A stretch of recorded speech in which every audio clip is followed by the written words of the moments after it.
everybody, it is Obi-Wan Kenobi's mom, Jennifer, and today we're going to be making him a birthday cake. It is May 4th, so may the 4th be with you, and this is his birthday, so that's actually why we called him Obi-Wan. And my husband is a pretty big Star Wars enthusiast, so he had a say in the matter.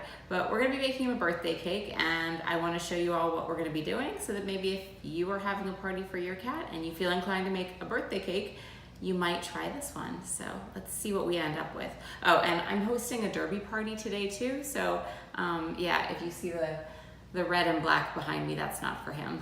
So he's got a different kind of party happening, but that's in the other room. So let's go. All right, so here we are in the kitchen and we're about to make our cake.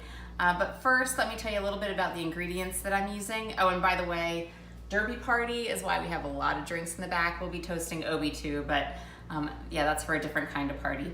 So we have some ingredients here that are more or less made for a cat, and they should be pretty easy to find at the grocery store.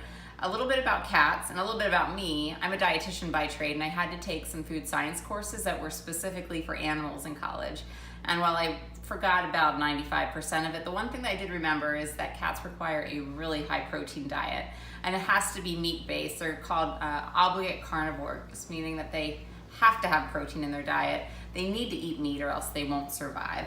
And so for that reason, we're gonna have a really high protein meal today. So if anyone has ever made a liver pate, you know that it's very moldable. I would not have been making a liver pate if it wasn't for my background, but I had to for a chef course.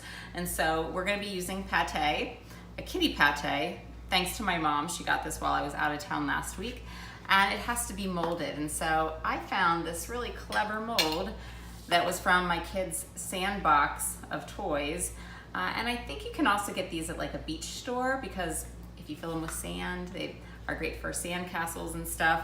But this is gonna be the base of our mold, and I'm praying that it looks like a fish at the end. It's a dolphin, really. But we live on the East Coast, and we do have some dolphins that come by, so I thought that would be appropriate and good for a kitty cat. So we have our pate, nothing fancy there.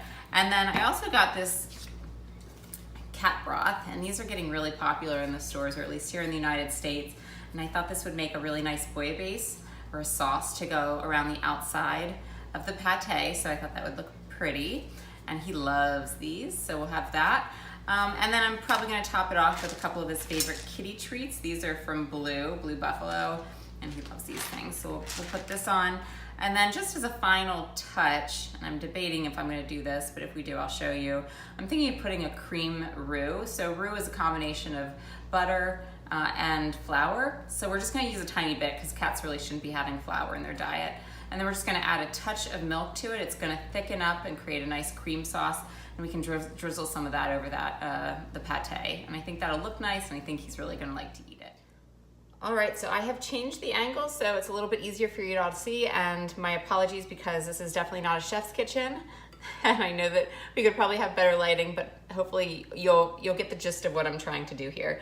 So the dolphin is a little bit shiny right now. That's because I went ahead and put some spray in just to keep it from sticking, because I'll be honest, I have not tried this before. I have no idea if this is gonna work, but I figure much like baking a cake or anything else of that matter, if you put it into a mold, the best way to get it out of the mold is if it's greased up. So I'm just going to scoop it on in.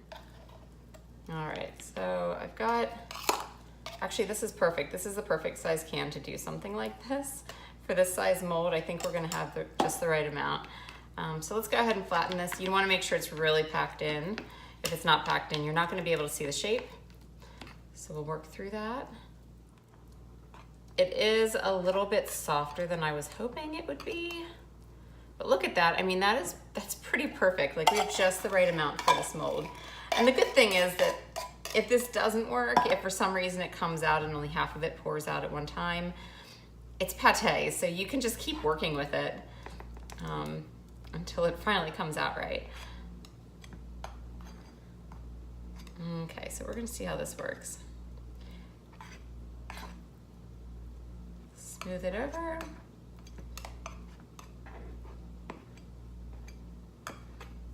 All right, let me clean up my workstation and then we will get back at it. But as you can see, our dolphin is fully filled with pate. All right, so I have our cake display here in front of us, and I picked one that had a top to it because I figure, number one, this way Obi can't get to it because he's gonna be looking at it all day. And number two, it sort of masks some of the chaos that might sit beneath it. So I can't promise that any of this is gonna look right, but I know Obi's gonna like it. So that's all that matters, right? All right, so here's our toffin. I'm gonna take this plate and I'm actually gonna lay it down on it. And I'm gonna flip it. And the reason for doing that is because this is a really soft pate and I do have a feeling it's gonna come out sort of funky. All right, so I'm gonna give it a little bit of shake. Here it comes. Did it all come? Oh no, he's missing part of his tail. Let's tap it. Hey! I am like pretty impressed with that. Can you see it? It actually looks like a dolphin. But I think it turned out really good. I don't know if you can see it, but I can, like, the dolphin's eyeball is even there, so awesome. All right, so next thing we need to do is we need to take the soup packet and we're gonna pour that around the edges. And the reason I didn't do this first is because, as you can see, it's not a very big packet. And I thought it would probably look better if it was around the dolphin versus underneath the dolphin. So let me open this up. And if you've ever seen these before, they're just like, they're sort of a goopy mess. So here, let's just pour it around. It's got a little bit of carrots in it, so it adds some nice color. I put a little bit around the back side just to really highlight the edges of the dolphin. There's a huge chunk of carrot. Let's put that big carrot there. There we go. There's some nice chunks coming out. And then we have some tuna. Awesome. And next I'm gonna make the roux, because I think that'll be a nice touch on top of it. So let's go over to the stove next. All right, so here we are at the stove, and I'll show you the ingredients to make a roux. It's really simple. It's just butter and simple flour. And then since we're making a cream, the only other addition would be half and half or milk. If you wanted to make something like a cheese sauce, you could add some cheese in there. Really, you could use this for any kind of thick, creamy recipe for humans or animals. For today, this is a super simple one. I've already gone ahead and added my butter, if you can see, and the flour. I wanted to let that melt a little bit. And I'll tell you, I really don't measure in this. I just sort of do equal parts of both. And I start to stir it. I'm not making a lot because for this recipe, Obi does not need very much cream or butter. But the magic happens once I added the milk. So, and I'm just adding, this is probably like 1/4 cup. Again, just eyeball it. And what you're gonna wanna do is you're gonna slowly stir it. Sorry if my hand's in there, I'm a lefty, so. All right, so we're gonna slowly stir this, and as the butter and the flour start to melt and congeal with the milk, it's gonna turn into a nice thick sauce, and you'll know it's ready when it starts to thicken, and you don't want it to boil, but you might see it bubble a little bit. Look, that's it. That's all it took. Do you see that? So I really don't want to overdo it. I've got a very small spoon. We're gonna see what happens here. We're just gonna lightly go like this and drop it through.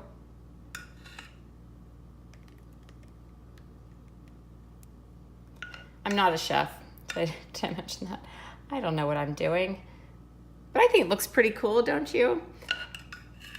And I know Obi is really going to like this. So I think we are all set for Obi's birthday party. All we need now is the star of the show.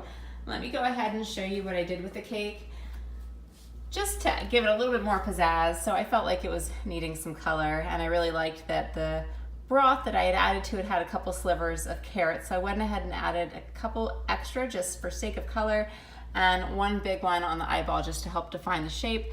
And I did add the rest of the roux just because I had so much of it and I know he's gonna like it. And again, I thought it helped to define the shape a little bit. It's not exactly the prettiest cake, but it's a cat cake. And I think he's going to like it, and I hope you all enjoyed it too. So that's it for how to make the cake. Let's go ahead and see how he likes it. Happy birthday to you. Happy birthday to you.